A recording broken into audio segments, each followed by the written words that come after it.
Hey, what is up mortals, it's Patrick here, and before we get into today's video, I'd like to thank the supporters on Patreon. Their support means a lot.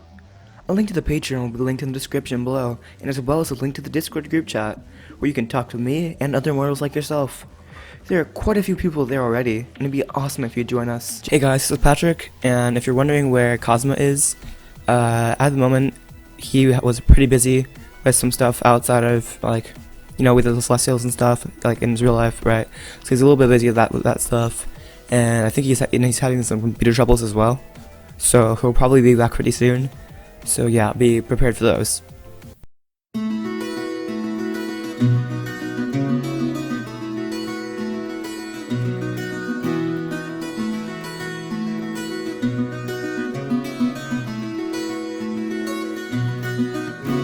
Rocky laughs maniacally, and after a bit, Twice starts laughing too. Twice's other persona. Wait, why are we laughing?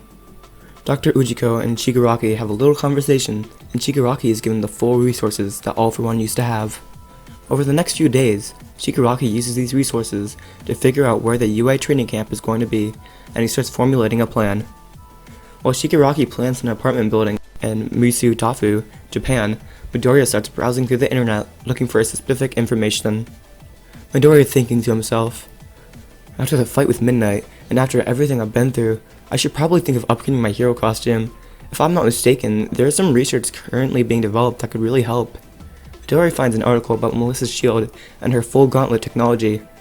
Bingo. And keeps researching, down a bunch of notes on a piece of paper and making sketches for a new hero costume and other items for his friends and other, scribbling notes on some loose papers and putting them in his pocket. A few days later at UA, the students get on the bus. Come on everybody, line up in numerical order and get onto the bus as per the seating order, Ida says. Ida spots Bakugo and Shinso. Right, Bakugo, Shinso, since you two have not gotten assigned yet, you'll get in the back of the line, which means you'll sit there in the front. Shinso says, okay then. Bakugo says, whatever. The students mount the bus and it starts driving. After about an hour of driving, the bus makes a stop. The students take the opportunity to stretch their legs, thinking it's just a pit stop. The Wild Pussycats appear and present themselves. Aizawa says, these are the pro heroes you'll be training with on the training camp. And Midoriya starts freaking out about who they are and explaining them to everyone. Mandalay says, we own this whole stretch of land, everything you can see. She points at a specific spot in the mountain. You'll be staying right over there, at the base of the mountain. That's far, Sato says. Then why did we stop all the way out here instead? Uraraka says. I'm afraid we both know the answer to that. And Sato says, that can't be right. Sarah says, back on the bus quickly! Mandalay looks at her clock. The current time is 9:30 in the morning. If you're fast about it, you might make it there by noon. The students try to run towards the bus. Those kiddies who don't get here by 12:30 won't get any lunch. The class is thrown into the forest by a mundram created by Pixie Bob's quirk. The students get up, looking at the path ahead. Sarah starts walking forward and gets attacked by a mud monster. Midoriya powers up to about 30% and runs in, moving Sarah out the way. Koda tries to use his quirk on the monster. Koda whispers to the monster, come on friend, you don't want to attack us. The monster lashes out and swings to attack Koda. Ice starts manifesting around the monster, freezing it into place. Midoriya drops Sarah and jumps, hitting the monster with a St. Louis smash, destroying it. Koda says, thanks Todoroki. Todoroki says, it's fine. Sue says, hey look, the monster is made of mud. Another mud monster runs out of the class, jumping at Bakugo. Bakugo raises his hand. Die! And that makes a huge explosion, destroying the monster. Kirishima says, wow, such a powerful quirk. Kaminari yells, glad it's on our side now. Midoriya sees more monsters coming. We should work together to make our way towards the camp. Shinso sees Yasurozo and approaches her. You're the one with the creation quirk, right? Can you make something for me? Shinso says. Yes, what do you need me to make? Well, my quirk is only suited against humans, so to compensate, I've been trading with the binding cloth. Any chance you can make some for me? Yasurozo says, sure, I don't know the exact chemical composition of Aizawa's, but I can make a pretty similar one. Yasurozo makes the binding cloth and hands it over to Shinso. Yasurozo says, just make sure it doesn't get burned. Shinso says, thanks. Shinso puts the binding cloth on and goes in to start helping against monsters. The students spend the next few hours fighting the mud monsters, making their way to camp, reaching it around 1602. When they reach the camp, the Wild Wild Pussycats apologize for the students being late. "Sorry, we kinda judged you on the time it would have taken us to reach the camp," Mandalay says. Midoriya notices the kid that is with the pros and goes to introduce himself. "Hey there, I'm Midoriya, what's your name?" The boy punches Midoriya in the nether regions and starts walking away. Ito jumps in, catching Midoriya. "Why would you do that to Midoriya?" Koda says. "Why would I want to hang out with some wannabe heroes?" As he walks away. Mandalay sees the situation. Mandalay says, "That's my nephew. I'm sorry for him. Family is kinda complicated." The students are then sent to retrieve the luggage. After that, they have dinner, and after that, they go relax in the thermal baths. Bakugo and Shinso spend their time bonding and getting to know their new classmates. Because of all their training, Bakugo and Shinso have become pretty good friends. And all this time, Bakugo and Hiroshima have also begun to form a friendship. The next day, the class gets up very early and are dragged outside by Aizawa. Aizawa tells the students what they will be doing in camp and sets everything up for them to go through their physical quirk training. Shinso and Bakugo join their classmates, but Aizawa stops them. "I have something different planned for you." The students of Class 1A spend their time training their quirks, pushing their bodies to the limit and beyond. Shinso and Bakugo, on the other hand, spend their time doing a version of the quirk apprehension test before joining their classmates in the regular practice. Shinso spends his time screaming into the air, trying to improve his range and vocal strength. He also wants to try and mind control multiple people, but nobody volunteers to help him with his training. Bakugo, on the other hand, trains how he did in the regular version of events. After a bit of training, Class 1B joins in. The first day of training ends at around 4 p.m. The students then go to prepare dinner. In a way, this is also kind of training. After they are done, Midoriya notices that Koda is leaving without eating. Seeing Koda leave like that makes Midoriya wonder about Koda. Midoriya goes to Mandalay and asks her about Koda's backstory. Mandalay explains to Midoriya what happened to Koda and how he hates heroes because of that. Midoriya then follows Koda's footsteps, taking some curry with him to give to Koda. Bakugo notices that Midoriya is leaving and follows him. Midoriya talks to Koda for a little bit about his backstory, revealing that he knows about the water hose heroes. Midoriya also tells Koda about his quirkless friend, which secretly touches Koda. After Midoriya goes back to camp, Bakugo steps out of the shadows. Koda asks, "Who are you?" Bakugo says, "Katsuki Bakugo. Sorry for eavesdropping, but I thought I should chime in.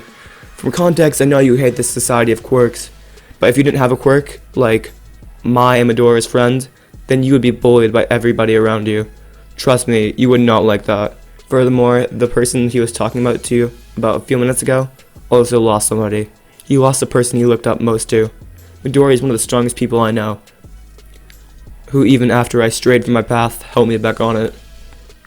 Koda says, "So, what?" Bakugo says, he just wants to help you, and if his words won't prove it, get ready, because his actions will. He's a great person and the best hero that there will ever be. I know he'll be #1 and soon, and he will help you, even if you don't want him to." Bakugo then leaves to go back to camp. Koda just looks at Bakugo as he leaves, and after he is gone, he starts eating the curry Midoriya left him, whilst thinking about what happened to his parents. Bakugo, Shinso, and the rest of the students who have failed the final then go to the remedial course to study more. Next morning, the students again have to wake up early to keep training. This morning, Aizawa takes Shinso to help him practice more with his binding cloth, not too far away from the remedial students, so he can keep an eye on them. While training Shinso, the day quickly passes, and after dinner, the students prepare for a fun little game, a test of courage, that was made by the Wild Wild Pussycats. The remedial students, however, don't get to participate, because they have to keep studying, since they didn't impress Aizawa enough. In this version of events though, the pairs for the test of courage are in order. Number 1 is Tokiyami and Choji. Number 2 is Todoroki and Sero. Number 3 is Jiro and Hakikure. 4 is Yazurozo and Aoyama. 5 is Uraraka and Sue. 6 is Ojiro and Midoriya. And 7 is Ida and Koji.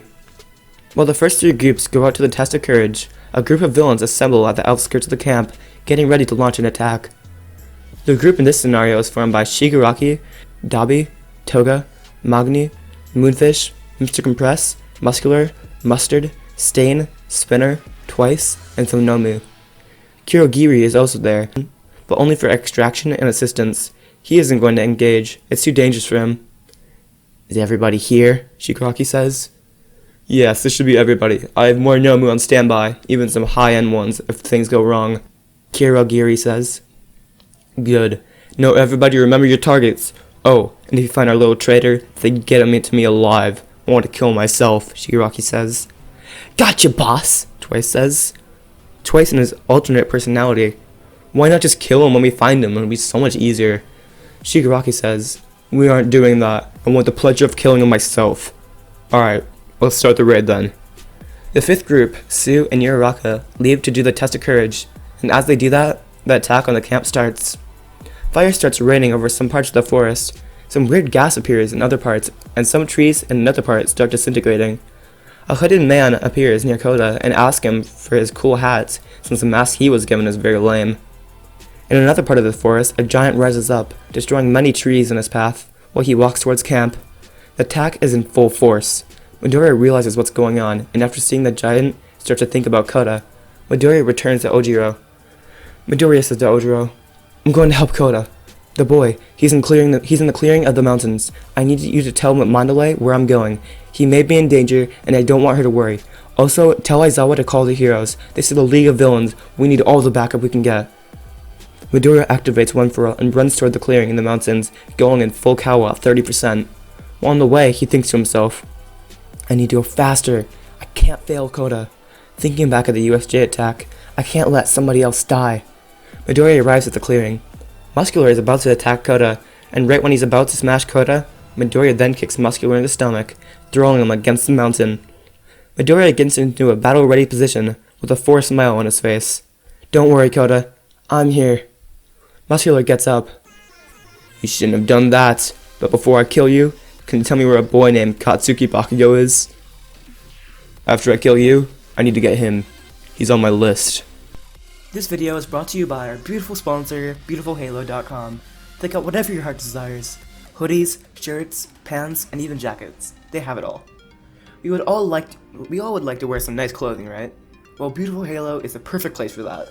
They have apparel in the styles of many well-favorited animes such as JoJo, Dragon Ball, Black Clover, One Punch Man, and My Hero Academia. They have with many more items to choose from. If you're like the 1% who personally hates anime or just aren't into it despite being on this channel, then they've got you covered too, with a bunch of stuff for cartoons, movies, shows, and comics, along with popular names like Star Wars, SpongeBob, Marvel, DC, and Rick and Morty. They have hundreds of different items of clothing to fit your style so that you can feel like you in public, or just around the house. What are you waiting for? Go check out BeautifulHalo.com and use code MEME for 10% off your next purchase. Remember, MEME. I repeat, use code MEME for 10% off your next purchase. Again, a huge thanks to Beautiful Halo for being our sponsor. Just saying, thank you for watching. Make sure you like, comment, and subscribe. And like we say, peace out, mortals. Eyes in the sky, gazing far into the night. I raise my hand to the fire, but it's no use, cause you can't stop it from shining through.